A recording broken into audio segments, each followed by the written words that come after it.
मेरे बच्चे, तुम इतने विचलित क्यों हो?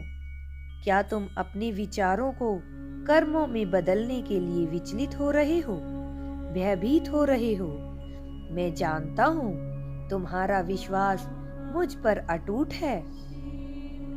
इसी कारण तो प्रतिपल मैं तुम्हारे साथ रहता हूँ, तुम्हारी हर समस्या का समाधान करने के लिए। मेरे बच्चे, मेरा इसी क्षण तुमसे बात करना अत्यंत आवश्यक हो गया है, क्योंकि यह समय विस्तार का है। यह समय आने वाले विचारों को कर्म में बदलने का सर्वश्रेष्ठ समय आ चुका है। अपने विचारों को बदलना होगा। जो मन में चल रहा है उसे कर्म में बदलो।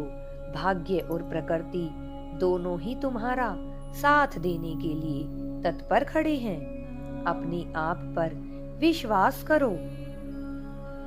तुम्हारे हृदय में कार्य की प्रेरणा मैं कर रहा हूँ, इसे तुम स्वीकार करो, क्योंकि कुआं कभी प्यासे तक नहीं जाता। प्यासे को स्वयं चलकर कुएं तक आना होता है। इसे तुम ऐसे समझ सकते हो कि दो व्यक्तियों की प्रार्थना करने पर परमात्मा ने उनके समक्ष स्वर्ग के द्वार खोल दिए हैं।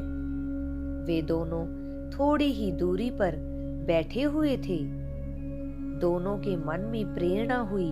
सामने प्रकाश रूपी द्वार दिखाई पड़ता है, इसमें प्रवेश किया जाए।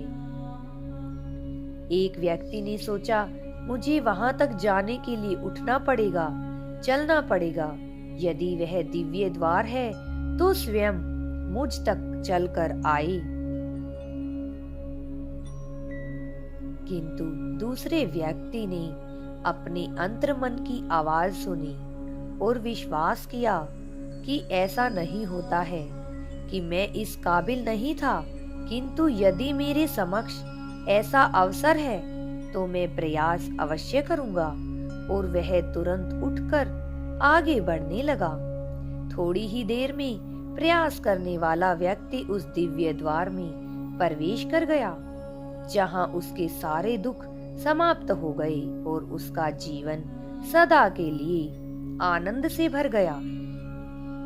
वहीं दूसरा व्यक्ति बैठकर अपने भाग्य को कोसने लगा, क्योंकि वह दिव्य द्वार विलुप्त हो गया था। मेरे प्रिय बच्चे, जब ईश्वर द्वारा प्रेरित कार्य तुम्हारे हृदय में प्रवेश करता है, तब उस पर तुम्हें पूर्ण विश्वास करना चाहिए। उसी क्षण उसे कर्म में परिवर्तित करना ही तुम्हारा दायित्व होता है।